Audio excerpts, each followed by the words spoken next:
This podcast is sponsored by MD Serono and AbbVie.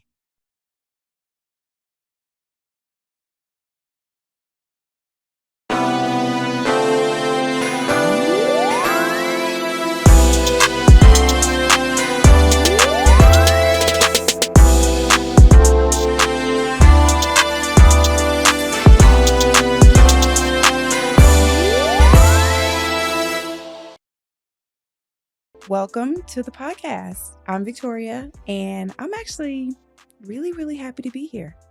This is a dream realized, and it's going to be so exciting just where the conversations go. Today's episode, I'm talking to someone who I actually don't know that well, but I'm excited to get to know. Her name is Leslie Latrice, and I found her. I always have to give the backstory, but I found her on TikTok because I was searching for more information. I have a lot to say about searching for this information and searching for community, but I'll say for Leslie, I was specifically looking for content about my scalp. I deal with sebborheic dermatitis, and I know y'all probably only know me about MS because I'm a patient advocate in this space, but I actually have never claimed or identified with sebborheic dermatitis, but I've been dealing with it for 20 years. And literally 20 years to the year. Yeah. And it is a scalp condition. And we'll get into the textbook definition of it. But a lot of people have scalp issues, but they don't talk about it. It can be embarrassing. But for me, I absolutely had shame around it. But I'm the opposite of a person that has shame about a health condition. But ironically, I realized that I did. So I was looking for community. I was looking for answers. I was looking for relief after 20 years. And I've been looking for relief this whole time. But this past year, I was like, I need to turn a new leaf. I need to find more. I need to figure this thing out. And that is how I found Leslie Latrice. And so, welcome. Thank you. Welcome to the pod. My line sister has a podcast and she says the pod. And I said, I'm going to have to tap that, you know? Yes. But yeah, welcome to the pod. Thank you. Thanks I'm for glad being to here. be here. Thank you for Yeah. And having so we are, well, actually, I'm a part of the Save My Scalp Sisters. And I'm going to have you Yes. tell me about Yes, that. yes. Because I think that might have been one of the first or second videos that I saw of you. Awesome. Yeah. And so first, introduce yourself. Tell us who you are. And then I'm going to give you a textbook, bio after. Yeah. Okay. Cool. Okay. So I am Leslie Latrice, and I am an Army veteran turned entrepreneur and content creator. I've been creating content since 2016. Yeah. So what is that, like 8 years now? Mhm. And I'm just a girl out here. I'm just a girl. I'm just a girl out here, really advocating for like self-discovery, growth, and just learning more about myself, especially in this season. Yeah. And so I've navigated many things Mhm. through my military career, college, and even my family dynamic. But right now, my main focus is like transformative living and self-love. So that's a little synopsis about me, but I know you're finna get into it. I'm Girl. gonna get Give 'em what into they it. need. Okay, so your bio says that you are a limitless entrepreneur, and I really like the fact that you put Yes. limitless. You started Yes. out with that. Mhm. You're a limitless entrepreneur, an Army vet, an influencer, and advocate for Black women, based in Charlotte, North Carolina. And your mission is to create transformative experiences through digital storytelling that inspire self-love, beauty, and creativity. I love that. And so we have a social media star, right in front of us, talking about something that. Have you actually done like an interview about sebborheic dermatitis before? Y'all exclusive. Oh, we love when we get a little exclusive. It's a privilege. Moment. I'm honored. And so just a little bit more about kind of the why. Okay. I want to set the tone. Mm-hmm. So obviously we're talking about sebborheic dermatitis, and we both deal with that. Mm-hmm. And we'll talk about both of our diagnosis stories. But I want to talk about why this conversation and this topic relates to the work that I do, the work that We Are Ill does, and work that's important. And the through line between all the episodes and all the guests. And that's basically talking about health and normalizing it. So many times have I came across someone, not with just seborrheic dermatitis or MS or anything like that, but with a health condition that no one knows about. They don't tell anybody, or they are living and like closeted about a health condition. And it could be for many reasons. I've had really heated conversations. I've had really vulnerable conversations about people and their why as it relates to their health condition. And so some people, they have shame. Yeah. Few of them admit to shame, but it's shame around it. They don't want to talk about it. Right. Some people haven't really been able to process it or allowed themselves to process it or accept it. And they are not talking about it because it gets them choked up, or they don't really know what they want to say, how they feel. Right. And I want to normalize conversations, because the things that I know now about MS, about healthcare, about all these things, I just wish I had known in the forefront. And so that could have been either knowing because there was so much awareness out there, right, or knowing because I had community to just talk about it. I could have had a better life, or a better quality of life at that. And so as a Save My Scalp sister, I wanted to talk about scalp issues, and not just like the scientific part of it. We're not doctors. We don't need to do that. It's more of the layers under it, how it affects us. And for me, I mean, my family knows, my husband knows, my line sisters know. And I just told one of my best friends like 2 months ago, and I showed her a picture of like what it was looking like. And she's like, "You deal with this?" I'm like, "Yes." I would have never known. I'm like, "Girl, because I work so hard. I don't wear black. Right. I like washing my hair mad times. Like I don't get certain hairstyles. Like I'm working 4 times harder than, first of all, as a Black woman with hair, I'm working 4 times harder just because of this. Because of this scalp condition. And I had that era too. And we'll talk about it. We'll get into it. But I wanted to get to you and talk to you about your experience with, scalp issues, and just high level, how you got to your diagnosis. And then if you could share your feelings about it outside of the fact that you have it and you got to manage it. Yeah. How do you feel about it? Okay. So I didn't honestly have any struggles with my scalp at all until I turned 29. And I went natural in 2014. So I'd been using all sorts of different products, trying to figure out my natural hair in general. But I would say like my scalp was not a major concern for me. But I decided that I was going to get a sew-in for the first time since going natural. And so you're already going downhill. I'm just joking. No, yeah. And I came here to Atlanta and got the sew-in, and pretty much for at least 2 months, because how much this sew-in cost, it was staying in for at least 2 months. But for at least 2 months, I really didn't have any access to my scalp. That was the first time, like, I was like, I couldn't touch it. I couldn't moisturize it. None of the things. So, when I finally, I think January of 2021, like early, right after the new year, I had my friend come over and she took out my sew-in. Uh-oh. Victoria. I already know. When I tell you, like in between every layer, because they did like the oval shaped braid, right? So in between every braid, when I say it was so flaky, but at the time, I literally thought it was just like severe dandruff. Like, I thought it was severe dandruff. And I was like, oh yeah, this is because I wasn't doing what I normally do with my scalp, et cetera, et cetera. So I just started to, I think I went to the not the doctor. I went to the hair salon, right? Because that's what we do.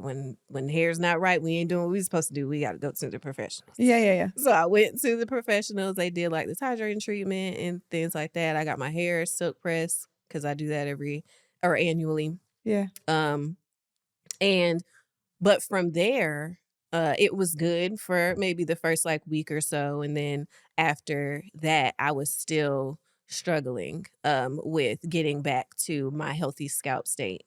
And I didn't, I will say between like maybe February of that year and December-ish, I didn't really have like I was just trying things. I can't exactly remember what I was doing, but I know that it was still very much an issue. Mm-hmm. And then around December, I was like, well, none of the new things I'm trying are working to get rid of this dandruff or dry scalp, I should say. Yeah. So let's go back to the home remedies. Okay. Mom used blue grease, coconut oil, all the things. Mm-hmm. So I said, I'm Pink gonna lotion. douse this thing. I doused my whole entire scalp with blue grease right before like I got my other silk press again. And that literally made everything like 10 times worse. Mm-hmm. And so once that happened, the following year, in 2022, maybe February, March, springtime frame, Yeah. I decided to go to the doctor, my physician assistant, and she physically looked at my scalp and diagnosed me at that time with seborrheic dermatitis. Okay. And I didn't know what that was, but she said it was basically an overgrowth of yeast on my scalp, and started to talk about the different products I use that may cause this to flare up. Mm-hmm. And I was like, okay. And she then prescribed me a medication that required me to shampoo my hair basically every day. Yeah. Mm-mm. And That ain't gonna work. If you don't know, Black girls ain't washing their hair we every ain't day. doing Not it. for real. I mean, there's some wash and go girlies. There are. that Not would me. do it every day, and it's not. It wouldn't work. No, my curls are too tight for that. Okay. But I told her in the appointment that that wasn't going to be not gonna a work. thing for me, because not only was I natural, but I'm actively serving in the military too. Oh, so this would happen when 24/7 you were in the job. Yeah, I military. was serving at the time. Oh, wow. So I said that You don't isn't have time for possible that, I can to take imagine. care of soldiers, take care of myself, and you expect me to wash my hair and do all of this again and have to get up at 6 o'clock in the morning the next day. It's just not realistic for my current lifestyle. Yeah. So that medication, I used it when I washed my hair, But not every technically day. I didn't use it as prescribed. And so I just continued to deal with that, which resulted, I guess, in me washing my hair at least once a week. Before that, I could kind of go like maybe 2.5 weeks. Yeah. And that was because I was using products and stuff. So I needed to wash my hair, not because of my scalp. Right. So that's what happened between now. Like how I got to it there in the first diagnosis. Yeah. So I want to provide some facts. Yes. So we can level set. Mm-hmm. Seborrheic dermatitis is a common inflammatory skin condition characterized by scaly patches, redness, itchiness, and greasiness.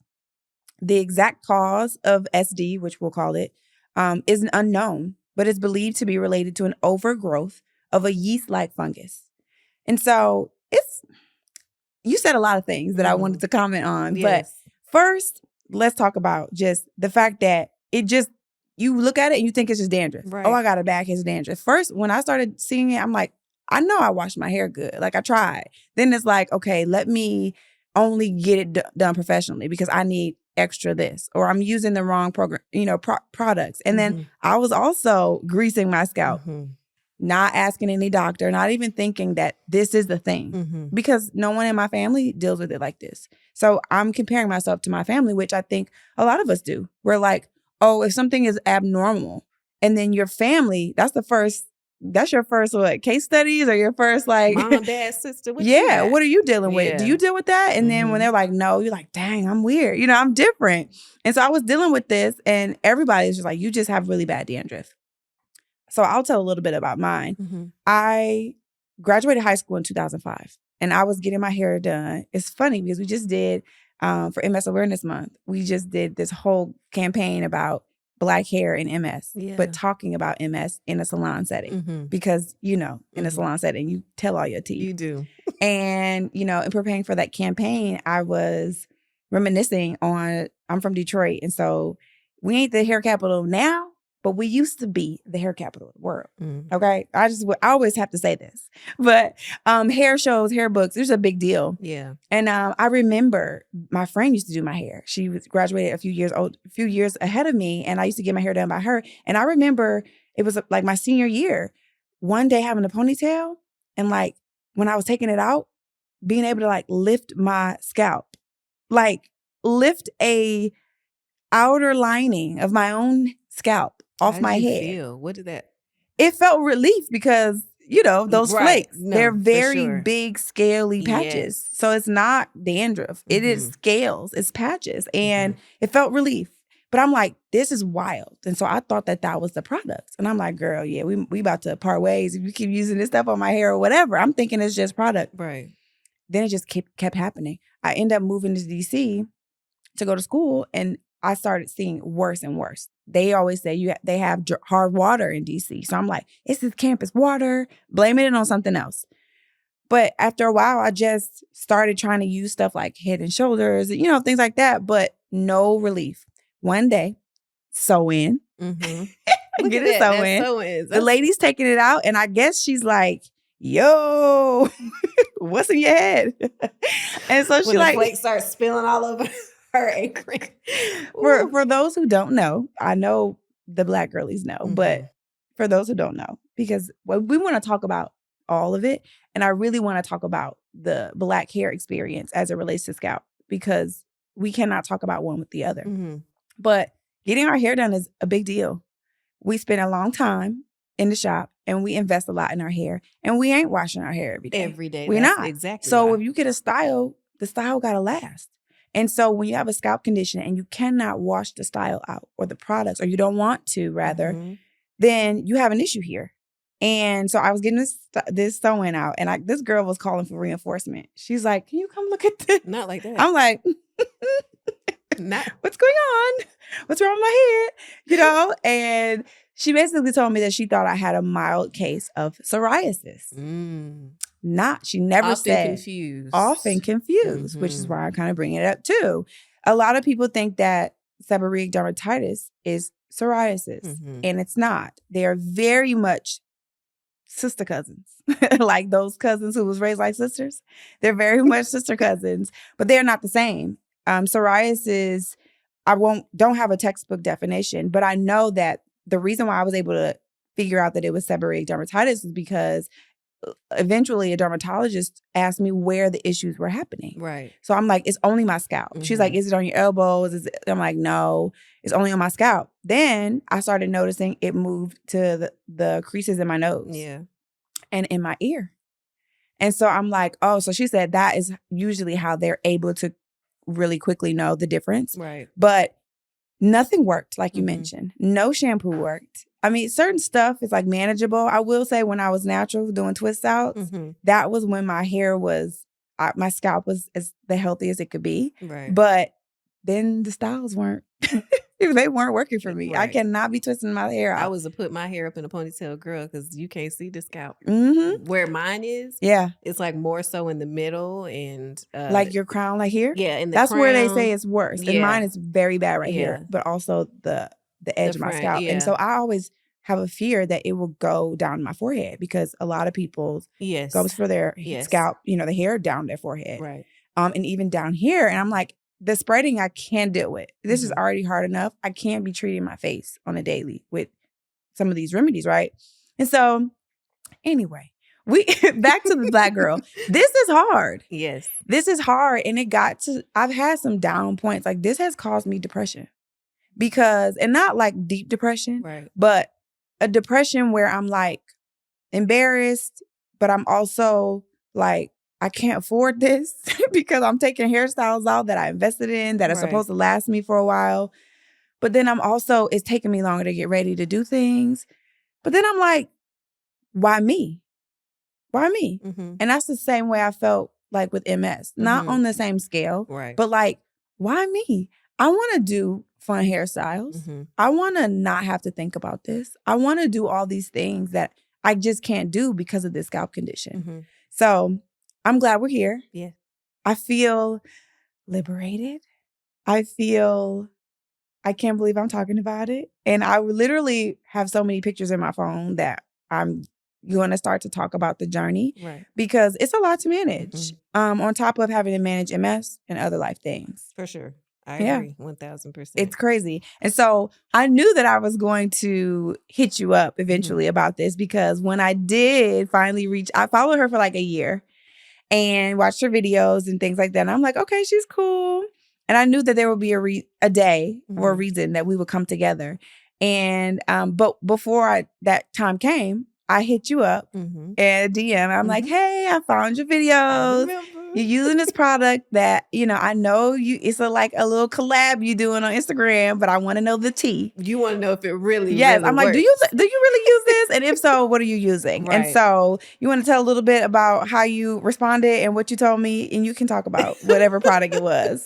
Okay, so you hit me up on Instagram. Yes. And it's so funny because many people do that. Like not so much, but where it becomes overwhelming. But I think because in the influencer space, there are people who would advocate for products who haven't really used them or only use them to, get the bag. Yeah. But I just want y'all to know that's not your girl. Okay. That's not your girl. If I'm socially promoting it on my socials, Right. I've used it and I'm advocating for it. Okay. So good to know. Yes. So I hit you back. And we just talked about it. Hit you a little voice note. She sent me a voice note and I was like, okay, I found my people, because I'm a voice noter. Like, send me the voice note. Period. And honestly, it's just challenging to explain through text message and get everything across. Yeah. So I basically communicated to you that, yes, I think I'll just say in general what I would want people to know too about it. About the product that I was using. And you said I could say it, right? Like, I'm sorry, just want to make sure. Okay. Yes. The product is it's by this brand called Dermazine. Yeah. And they developed what is called the Calming Sebborheic Serum. And I feel like with most skincare, people think that you can just throw on something topical once and it's supposed to work overnight. And instant gratification is where we are moving into. Yeah. And I'm just like, skin is one of those things that you just have to invest in and be consistent with. Yeah. And that goes for your scalp too. I mean, because I don't know if people really consider the fact that your scalp is considered skin, right? It is skin. It's your skin. So you have to take care of your scalp the same way you doing this 8, 10, 9 step skincare routine.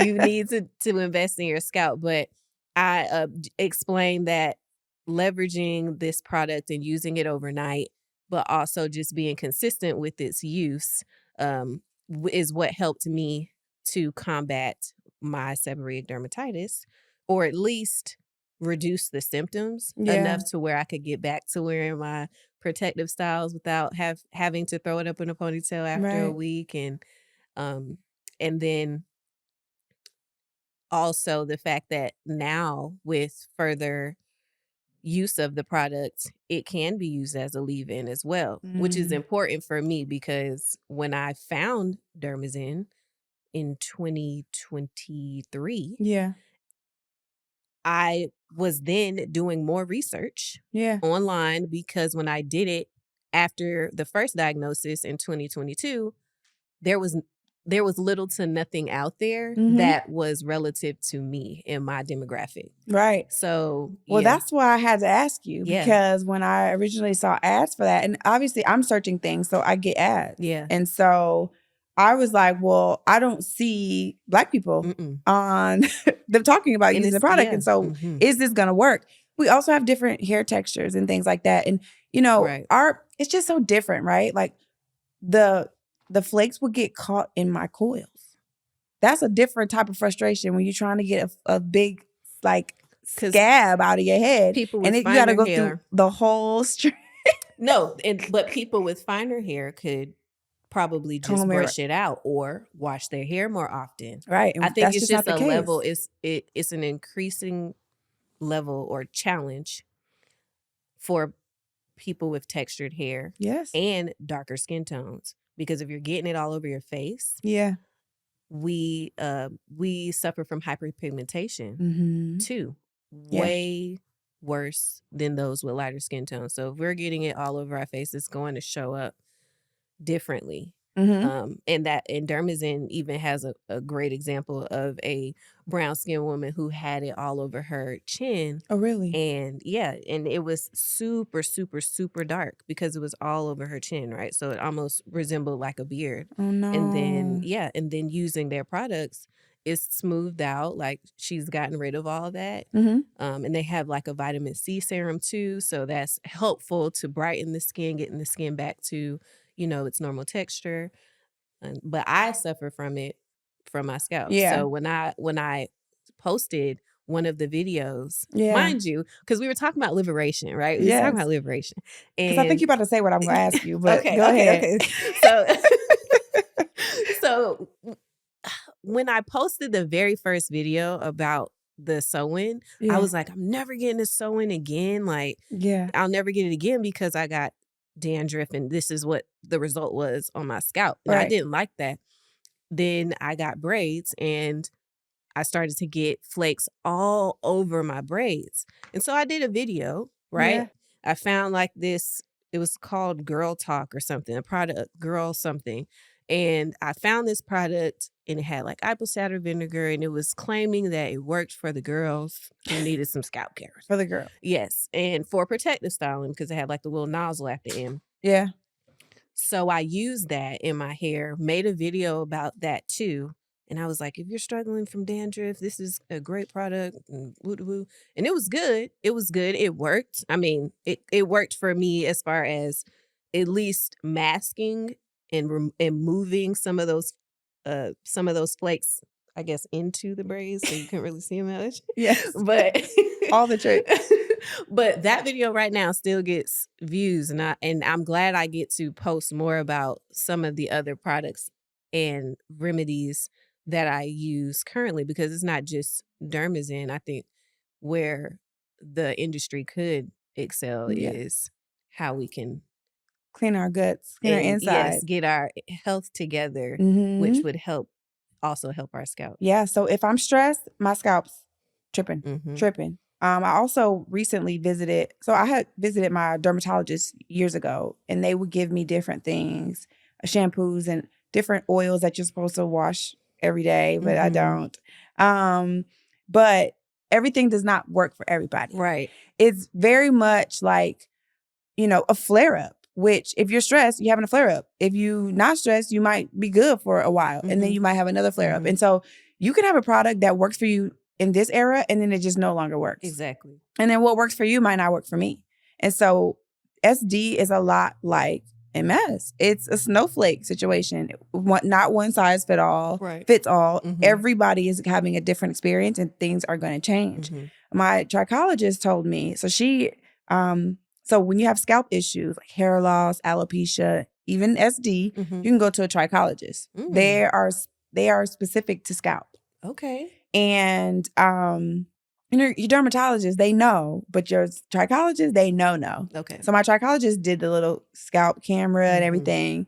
And she was telling me that there's like two kinds. I don't remember the names, but one is topical, and not topical, but like by touch. Yes. So it's like a contact dermatitis, and then the other one is more like in your inside, basically how you're eating and things like that. So I don't know if I deal with both or one, but I know that I have to wash my braid hair. My braider don't come here with unwashed hair, and I need her to wash it, not the package that says wash. Right. And then I can't keep hairstyles a long time. If I'm going to get like sew-ins, they just out. I messed up my scalp and hair so bad last year. I got married last year. So it was a lot of different events. And I needed versatility in my hair on top of the other things I'm doing. And my scalp is paying for it from last year because I was trying all these different things. And I stopped wearing weave for about a decade because I was so sick of the experience that I was having. And I lost the fun hairstyles. I lost a part of who I am and what makes me me and what makes my look my look. And like, I'm a D girl. We get our hair done. We get our hair did. Like ponytail, like I'm getting my hair done, but I couldn't. So I was stuck with just silk presses. I did have a little natural era I told you that ain't work for me. And then I was doing slick back buns. Yeah. And I'm like, I'm tired of seeing myself in a slick back bun. This is not giving. Right. It's not enough for me. So we got to figure this out. Exactly. Yeah. And so I've had a few eras where I was on a quest, but not really finding anything. Yeah. And so I want to segue to get to know you a little bit more. Okay. Girl. So you told me who you were. You introduced yourself. I read your bio. Mm-hmm. But tell me why you... This is kind of an interesting question. But tell me why you were like ballsy enough to think that people wanted to know more about your life to be a content creator. Ooh. I think that takes a certain type of person, right? Yeah. Like, I think, Gen Z, they might be just naturally thinking that they Right. should put their life out. Right. But I feel like you're a millennial like me. Yeah. Yeah, I am. And that's not naturally who we are. We've, come into it, We did. We when grew it up in was birthed. Yes. But what I always am interested when I meet or come across content creators, what makes you think that we want to know about you? Child, you ain't got to know about me, honey. You don't got to want to know. But anyway. No, I get it. So when I was in college, first of all, let's just back up. YouTube was my first platform that I started posting on. Okay. Even as a youth, like 7th grade. Really? Me and my cousin, we would like make dances and... Wait, how old are you? I'm 32.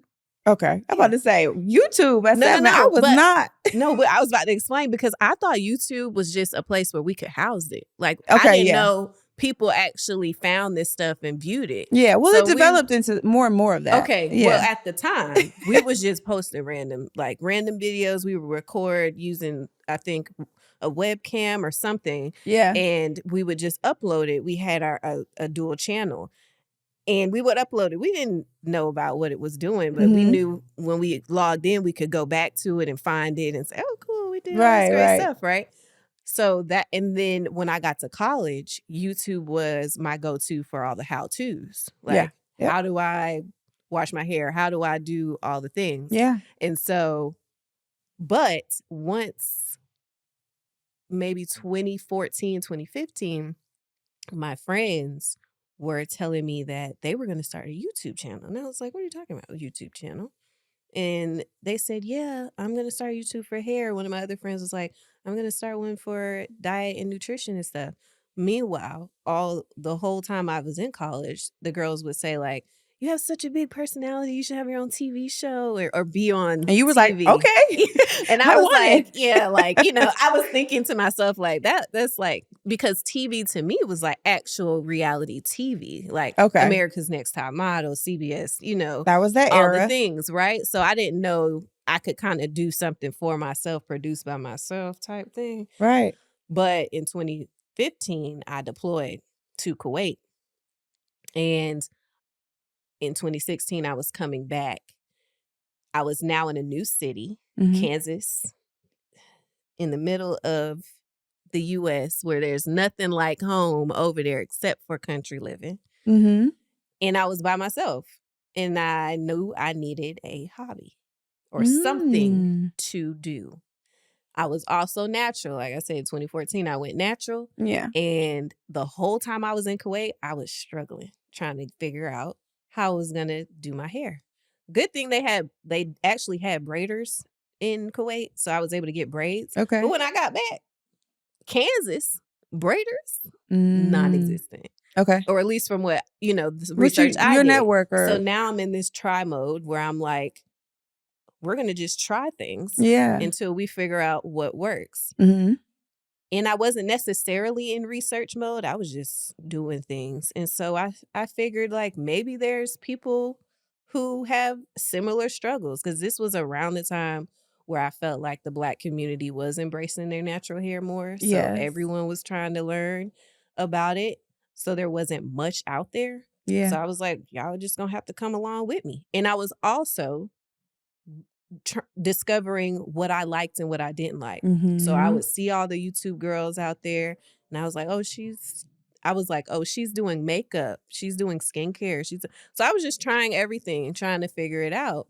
And my personality shined. It went into it. Yeah. And then when I traveled, or when I deployed again in 2017, I had to cut back on the beauty and start doing more lifestyle. So Yeah. that's really when the folks got to know me, because all I have to do now is talk to you, tell you what I got going on, show you what I'm doing, all the fun things. Yeah. But I think for me, it was less about what other people wanted to know and Right. more about just sharing what I'm going through Yeah. while also discovering a new hobby for myself. Yeah. Because it wasn't this. Like, it wasn't content creator Les making money, Yeah. trying to make money at least. Yeah.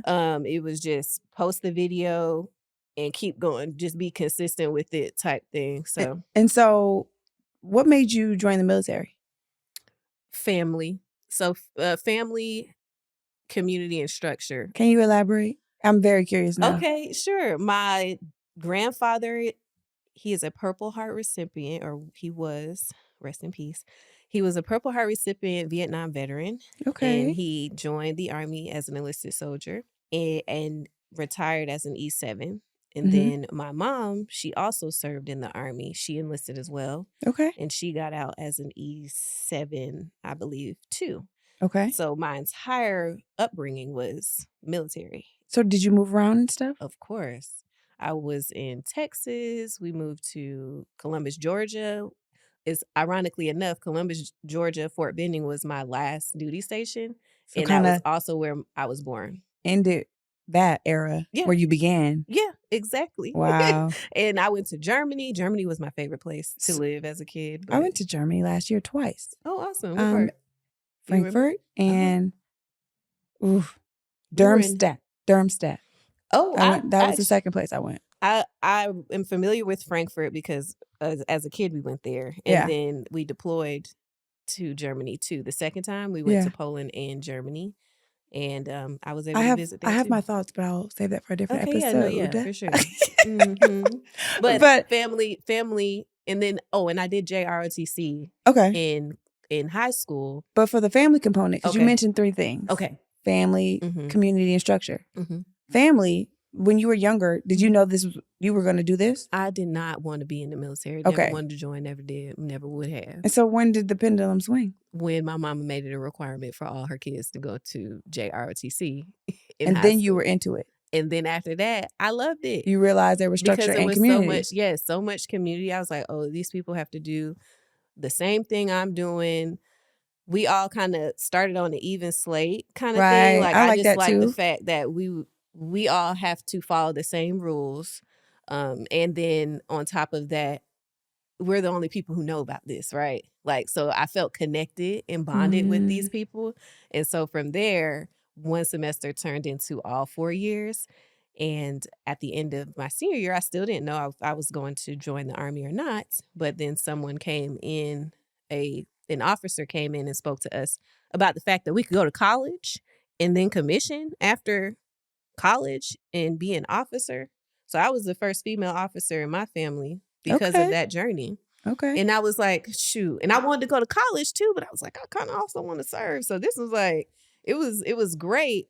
But I would say if I hadn't joined JROTC in high school, I would not be, I'm pretty sure I would not have went this route at all. I have many questions. Okay. But my first one is, as a veteran, what is your relationship with the current state of this country? I'm just glad I got out in 2022. Enough said. Yes. Say less. Yes. Okay. And so, you went to the military, and did you have I don't know, what am I? Am I a civilian? You would be a civilian. Okay. Yes. As a civilian. I just want, I don't know if I wonder if people have a pleasant experience. I wouldn't know if that's a good term to use about when I think it's hard. Yeah. You know what I mean? Did you have a pleasant experience? Did you get all the things that you sought out to get? And then now that you're on the other side, what's your thoughts? So I had an interesting experience. I think many veterans or even service members that are in now would say that their most memorable times are the ones that aren't so great. And I think that's because they impact us the most. or the ones that were just stellar, like the greatest times. I would say as far as positivity, I loved that I got to meet some of my closest friends now through our shared experience. And that's what I literally went in the Army for. Yeah. And then also all the travel we got to do, despite, yes, I was in the middle of Kansas and hot desert, 125 degrees, Kuwait, Yeah. as well as Poland and Germany. But we were afforded opportunities to do things that if I didn't join the military, I don't know if I would have done. Yeah. I rode my first horse, got my hair done in Kansas City, Kansas. Who would have thought that would ever happen? Like, you know. I don't know much about Kansas, but you're like, Yeah, this it's is just not Kansas, y'all. Listen, when I would travel back to Atlanta, I would just be glad to see my people. Okay. You know, Okay. if that says anything. Yeah. But, and so I believe you've shared like on YouTube or social media that you left somewhat because of or associated with a separate health condition. Which is a good caveat to the last question is like the results of doing all of the physical requirements that the military or the Army asks you to do, like rucking or carrying this and running miles and all the things, did not do my back any justice at all. And so many of my experiences resulted in pain, or at least my physical experiences. At least after 2019, I started to really feel it, because when I first started serving, and from 2015 to 2018, I was in a combat arms unit, which is predominantly male. It's like, like that would be your vision of like Army, like strong, you know, like, okay. So I was definitely going hard. I had to, because I can imagine. I didn't need anybody in my unit making the only Black girl in the unit someone that was not capable of her holding her own or able to match the person next to me, which was predominantly white man, right? Like, so that was my story. So even in that unit, they would make a big deal about us actually going to the doctor and like seeking care. If we were sick, oh, such and such is at sick call, they would, make jokes about us going to sick call or having doctor's appointments and stuff. And so, yes, I will have to admit that I didn't necessarily go every time I felt like I needed to go. And that could have been a reason why I wasn't receiving proper care earlier on. However, once I got to Columbus, when I PCS to Columbus, Georgia, was when I actually started to feel symptoms for my back. Okay. Then that was in 2019 where I started receiving care for it. Yeah. It's interesting. You talked about, or we talked about the SD, the sebborheic dermatitis, but as it relates to being a Black woman and our hair and all the things that we have to deal with hair anyway. And then now you're talking about being in the military and how being a woman and a Black woman affected your experience and how hard you needed to go or felt you needed to go, or, your role and how the perception of you, if you needed to go to the doctor, what that meant. Right. And it's a lot to carry. And you got flakes. Please. I mean, how much do we have to carry? Right. Like, I'm just a literally girl. On. Listen, I've had some really vulnerable moments with my husband because I've cried tears of laughter, but also tears of like, I am so tired of having so much to carry. And I explain to him often, I know it just sounds like I got flakes, but you see the bleeding scalp sometimes. You see how I have to make these real serious decisions about my hair when I got this, and this lined up. And, I have to think about things that a lot of people don't have to think about. And it's like, no, I don't want to complain about a scalp. But this is not a regular scalp. It's not a regular condition. And it, when I think about it spreading or just sometimes I'm in pain. And then jokingly, my husband would be like, I smell your scalp. You got to wash your hair. I can tell you need to wash. It's time for a wash. And we'll just laugh. I'll be like, I know, because I got to do it every week. Yeah. It's a different experience. Right. Or he can smell the medicine, or whatever I'm trying to use. He's like, girl, get on away from me, But it's just been an experience. And so this is full circle for me because this is why I do the work that I do. One, I want to normalize talking about health care and health conditions and diagnoses and things like that. I want to normalize talking about it so that we can all be better of it, better because of it. My grandmother had diabetes. I learned about diabetes at 7 because my grandmother had sugar, or what they call sugar, right? I only learned about it because she had it. Right. Had she not had it, when would I have learned about diabetes? When would I have understood what comes with that lifestyle? Because being a patient is a lifestyle. And so I want to talk about certain health conditions because if it comes into your life, if it comes into your friend's life, I want people to know about things before it hits them. Right. I did not know what MS was for real until I got diagnosed. So my learning journey started, I don't want to say too late, but too late. I would have liked to have known it before. It's not that I could have prevented it, but it would have just been beneficial and helpful. And so this is, we're doing the work. This is why we're here. We're educating. And I was going to say, I thought you were going to say this, but when you posted your very first video about your scalp, were you just like, oh, they can see these big flakes? Like you just didn't care? Or you were like, I'm just going to do it? Yeah, no. It happened. Like I was already planning to create content around that. Was not expecting that to be the result. Listen, child, I've been ashamed. And you know what? It probably would. I feel like maybe it would have resulted in that if people didn't have the responses they did. Right. To understand that there are people out there who are like, whoa, like, girl, you've got some serious issues. Or that this is a thing. There's a name for it.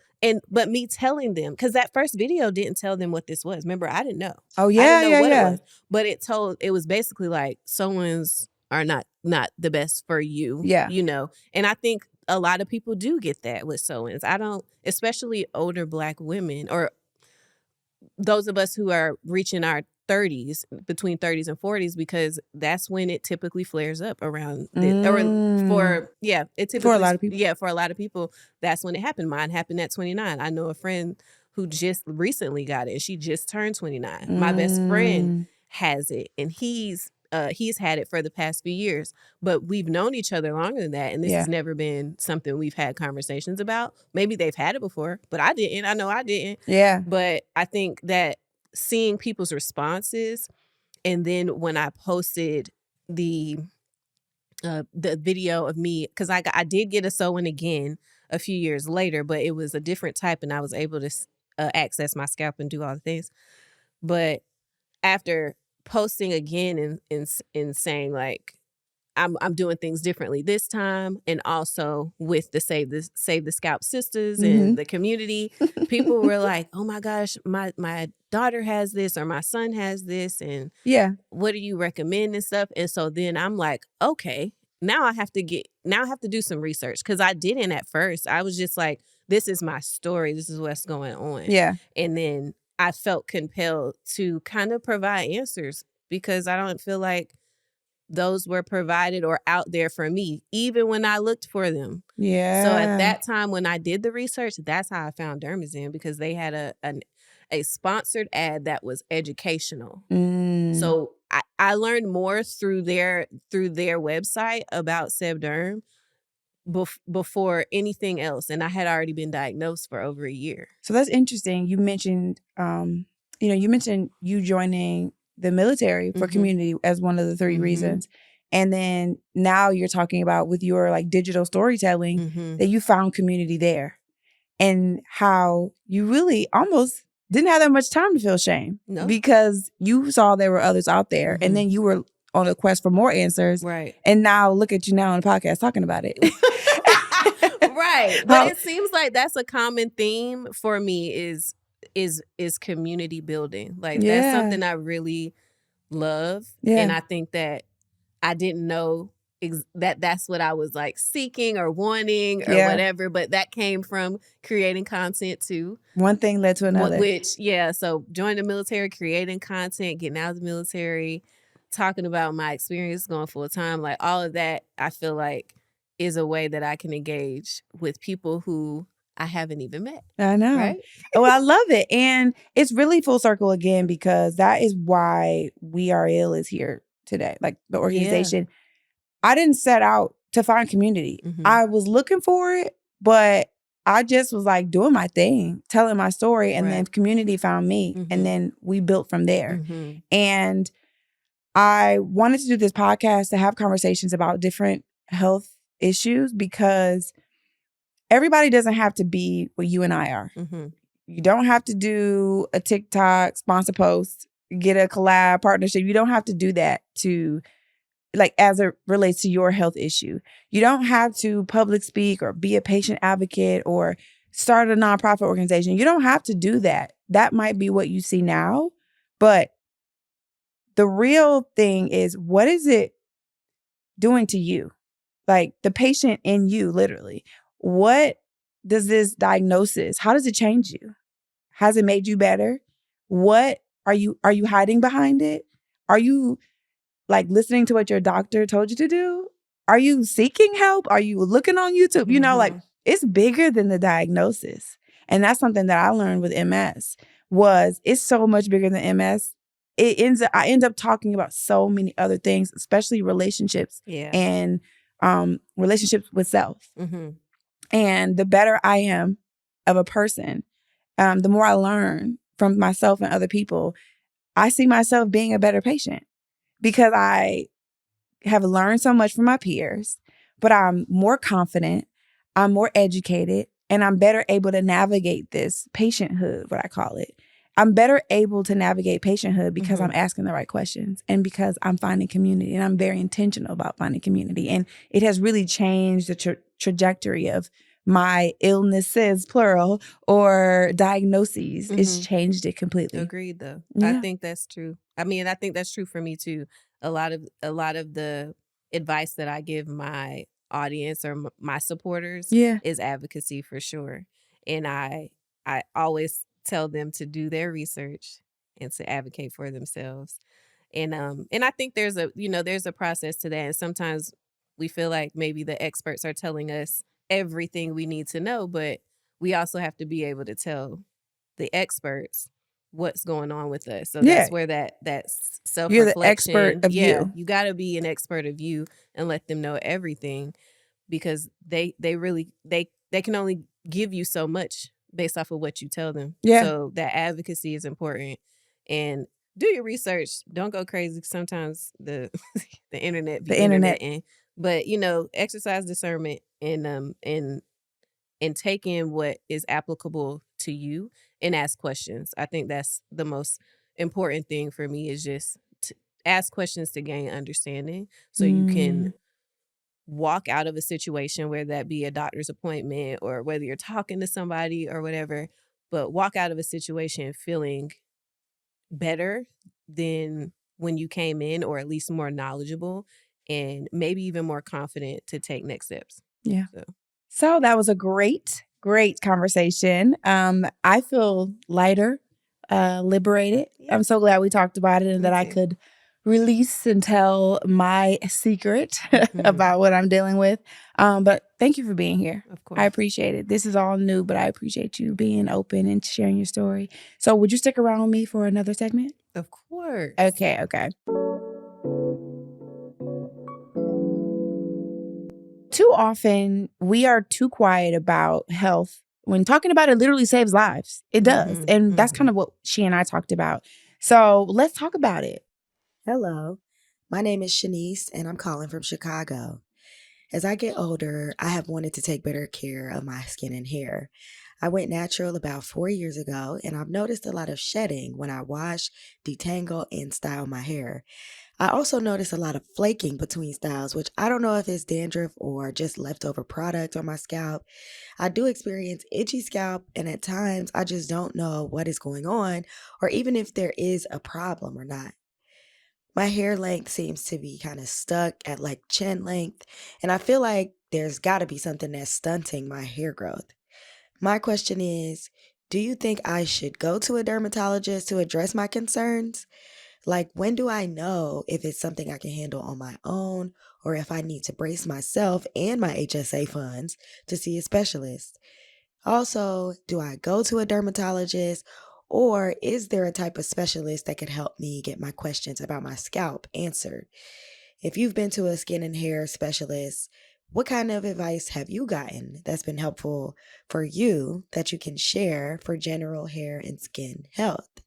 I'm looking forward to hearing your answer and to listening more to your new podcast. Well, thank you for writing in and being vulnerable and open. Mhm. So, first, I would say do not hesitate. If you are writing into a podcast about your issue, that means that you don't have it under control. You don't have the answers, and that's cool. That's okay. I would not wait or hesitate to seeking expert, advice or an expert consultation. So, yes, you can go to your dermatologist, but I wouldn't stop there. I would go to a trichologist about your hair, like your scalp, your actual scalp. And so, as mentioned in this episode, we talked about some of the difference between a dermatologist and a trichologist. And I don't know the technical difference, like definition, but I do know dermatologists is skin all over.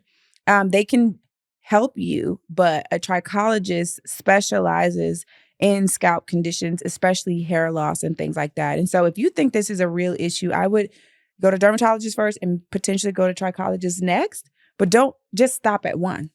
You got to look around and find the answers. Get second opinions, get third opinions, and see what works for you. What works for someone else might not work for you. And then I think with hair length, I will say it starts from your health, gut health or scalp health. Yeah. Scalp health is a thing. Gut health is a thing. And there's different ways to do this thing. Mhm. And so I would say, get those things in check, but also, I don't know what styles you're doing all the time. You may have mentioned it, but like taking care of your hair, like there's people who do styles and there's people who care about hair health. And there's a difference. So also make sure you are doing an assessment of the folks that are putting their hands in your head. You being the first person. Yeah. Like you. Exactly. Because if you got somebody else in your head and you don't know what's going on with your head, I think it's time to do a self-assessment. Yeah. And that's the what I was going to say about her last question was that I think, one, going to seek professional care or going to a trichologist or a dermatologist, I think you should go in there with your symptoms, like what you're going through, like your breakdown just now, like that breakdown It of was really good. really good.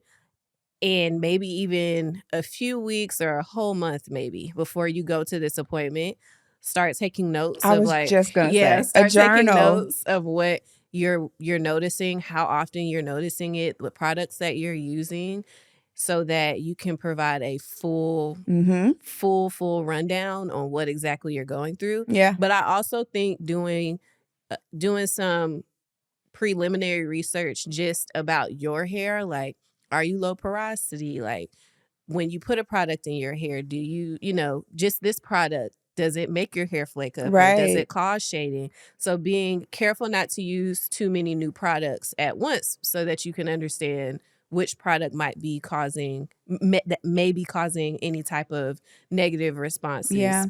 And so that's my recommendation, is to log it, learn more about your own hair and why things are happening, because sometimes it really is, it can stop with us because we can understand if we just kind of do a little bit more to understand our own selves. Yeah. At We Are Ill, we encourage all patients, no matter what you're dealing with, to keep a journal, like a health journal, to help, especially when you're trying to navigate and discover like what's really going on. Yeah. And you mentioned FSA, HSA, so that must mean you're employed or insured, Mhm. which is a privilege. Yes. Let me say. And so what I was thinking of when I was talking, and I wanted to make sure I acknowledge that going to a dermatologist and going to a trichologist specifically, those are a privilege to have access to. Mhm. And I want to always acknowledge that that's a privilege. And a trichologist, you typically paying as a specialist, or you paying out of pocket. So everyone's not able to do that. And I want to acknowledge that. But you did mention those FSA funds. Mhm. And so, yes, use those funds for those types of out-of-pocket expenses. So I think we answered that one good. Yeah, and she also, I think she It was also loaded, said, yes, so- that was a lot of questions. But she said, when do you think she should stop seeking, I guess, expert help, or when should she reel it back in, I think was the question. And I would say for me, I would reel it in once I see either That you can manage it? I can manage it, like the symptoms are reduced or whatever the case may be. So once I feel like I found I don't like to say cure or treatment, so to speak, for what I'm going through, then that's when I just continue to put those practices in place. Yeah. And then I kind of push the professional help to the side, but still keep an eye on it, because like we mentioned before, like as we grow and start changing things, wearing new things, using new stuff, like that can cause our bodies to respond differently. Yeah. So just continue to keep an eye on yourself. Yeah, I agree. If you have questions related to your health, patienthood, navigating the healthcare system, advocating as a caregiver, finding community in your wellness journey, or anything related to being Black and ill, record it in a voice note or write it in a letter and send it to me at podcast@weareillms.com. So, Leslie, our time is over, but I could talk to you for hours For real. about flakes. No, just about anything. But it's been Yeah. real, and I'm so glad we connected. And thank you for coming. Thank you for having me. I And so- really appreciate the conversation. I'm sorry for cutting you off. I do It's that okay. sometimes. No, it's fine. It was a great conversation. Yeah, it was. And so where can folks find you? You can find me at Leslie Latrice on all social media platforms, but most importantly, everything is at www.leslielatrice.com.